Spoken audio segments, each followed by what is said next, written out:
Eto na nga mga chong, marami tayong updates patungkol sa Gilas Pilipinas. Si Coach Tab Baldwin na ba ang bagong Gilas head coach? Pero unahin nga natin itong napakagandang balita sa Gilas. Chot Reyes nag-resign na sa wakas. Kagabi nga mga chong ay nagawang makuha ng ating national team ang kanilang kauna-unahang panalo ngayong FIBA World Cup kontra sa ating rival sa Asia na China.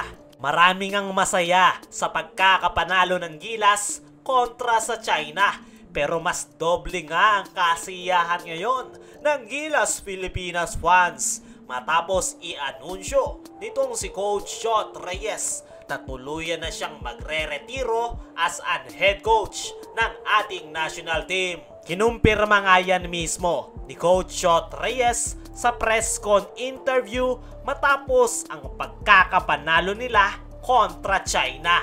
Magi-step aside na nga daw siya as a head coach ng Gilas at yan na nga daw ang last game na hahawakan niya ang ating national team. It is time for me to step aside. Hate using the word resign because I'm not a quitter. I am not a quitter.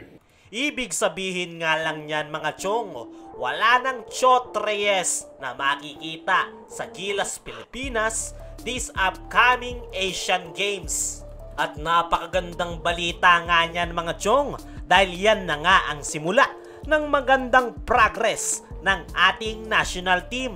Sana nga lang talaga ay wala ng politikang mangyari sa magiging panibagong head coach ng Gilas Pilipinas. Noong tanungin niya si Chot Reyes kung ano ang faktor kung bakit siya magre-resign as a head coach, ay nabanggit nga nito na hindi niya na nga daw kaya at sobrang brutal nga daw ng mga fans at hindi nga lang daw siya ang apektado kundi pati na rin ang kanyang pamilya. It's just been brutal. You all know. It's just brutal.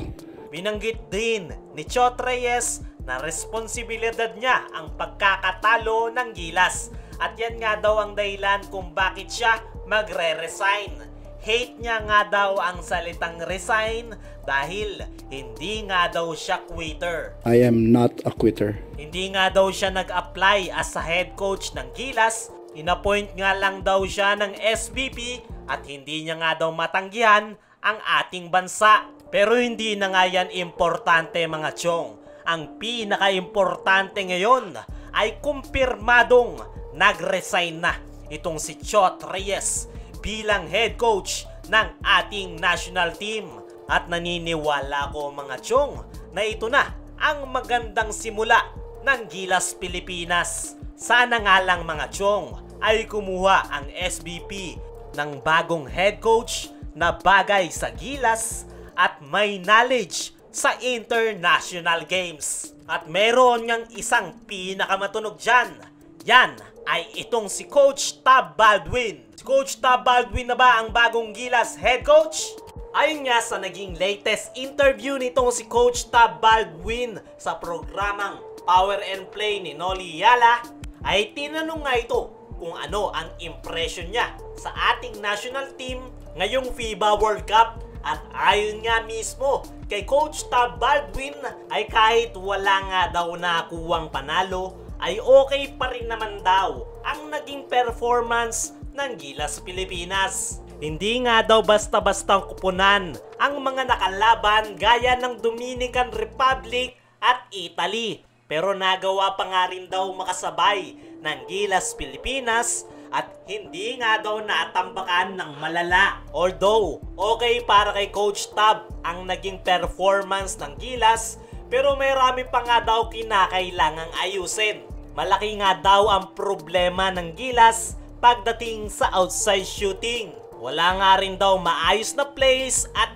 adjustment kaya nagko-collapse ang Gilas sa fourth quarter. Sinagot din ni Coach Tab ang mga comments ng mga Gilas fans na kulang sa solid point guard. Ang kailangan daw ng Gilas ay player na kayang maglaro ng multiple positions. At yan nga daw ang standard player pagdating sa international games. At ngayon nga nalugmok ang Gilas Pilipinas ngayong FIBA World Cup. Ngayong walang nakuwang panalo ang ating national team ay ang sigaw nga ng sambayanan ay ibalik si Coach Tab Baldwin as a head coach ng Gilas Pilipinas. Ang sagot nga dyan ni Coach Tab Baldwin ay open nga daw siya na hawakan ulit ang Gilas Pilipinas. Pero sa ngayon nga daw ay ang focus niya ay ang kanyang kupunan na Ateneo. At bahala na nga daw ang kapalaran kung saan siya dadalhin.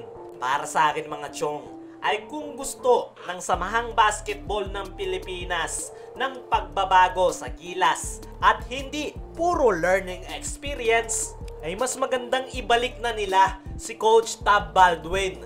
Alisin na yung politika at ibaon na lang sa limot ang mga hindi pagkakaunawaan nitong mga nakaraan para sa ating national team.